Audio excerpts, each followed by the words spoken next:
खूप महिन्यानंतर मला अबोलीचा गजरा मिळाला, त्यामुळे मी आज सुंदर वटपौर्णिमेच्या माझ्या लुकवर अबोलीचा गजरा घालायचं ठरवलंय.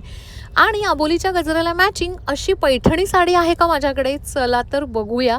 आणि तुम्ही बघू शकता अगदी सुंदर अबोली रंगाची पैठणी साडी मला मिळालेली आहे.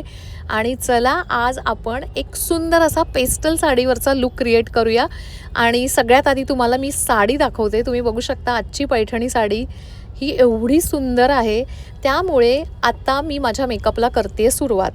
पण तुम्ही बघू शकता या व्हिडिओमध्ये माझा कंप्लीट मेकअप झालेला आहे. पण डोंट वरी, यासाठीच मी आपलं यूट्यूब अकाउंट चालू केलं आहे, कारण की याचे सगळे लॉंग व्हिडिओ, अनकट व्हिडिओ तुम्हाला आजचासुद्धा हा वटपौर्णिमा स्पेशल व्लॉग तुम्हाला यूट्यूबवर बघायला मिळणार आहे. आणि अमृत स्पर्श बाय अमृता हे आपलं यूट्यूबचं अकाउंट आहे, त्यामुळे तुम्ही जर अकाउंट फॉलो केलेलं नसेल तर पटकन जा आणि आपल्या अकाउंटला फॉलो करा. त्यावर खूप जास्त नॉलेजेबल व्हिडिओ येत राहणार आहे.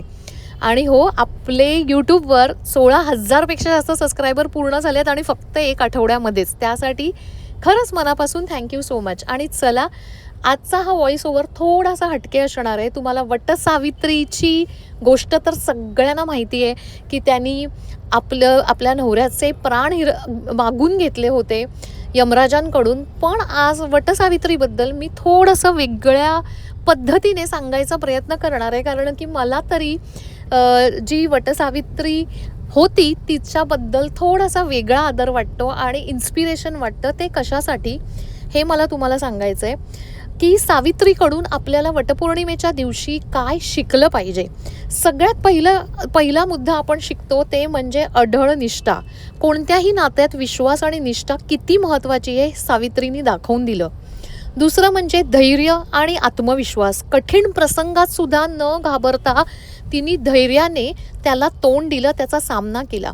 बुद्धिमत्ता म्हणजे सावित्रीने यमराजांशी अगदी बुद्धिमत्तेने आणि संयमाने संवाद साधून तिने स्वतःचं ध्येय साध्य केलं. एवढंच नाही तर संयम म्हणजेच काय, कितीही दुःखात असून सुद्धा भावनावर नियंत्रण ठेवून योग्य वेळी योग्य निर्णय घेणं म्हणजे संयम राखणं, हे आपण वटसावित्रीकडून शिकलो. चिकाटी, परिस्थितीमध्ये कितीही कठीण असली तरीही प्रयत्न सोडायचे नाहीत, ते चिकाटीने करायचे. आणि प्रेमासोबतच स्वाभिमान म्हणजेच काय, तिला तिच्या नवऱ्याबद्दल फक्त प्रेमच नव्हतं किंवा तिने त्यागच केला नाही, तर त्याचा स्वाभिमान जपत तिने आपलं नातंही निभावलं. अशा पद्धतीची ही आहे आपली आजची सावित्रीची कथा. आणि खरंच आपण सुद्धा स्त्रियांनी या सावित्रीच्या कथातून आपल्या कुठल्याही कठीण प्रसंगामध्ये आपण अशा पद्धतीने जर उभे राहिलो तर तुम्हाला वाटत नाही का आपल्या प्रत्येक सावित्रीचा आज संसार हा सुखाचा आणि मनासारखा होईल.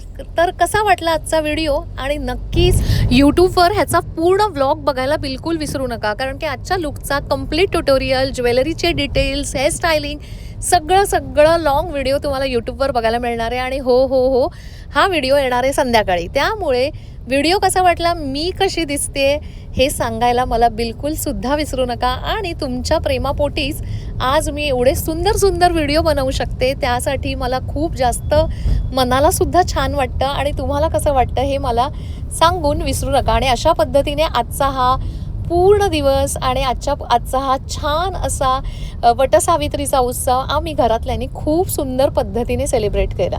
थँक्यू.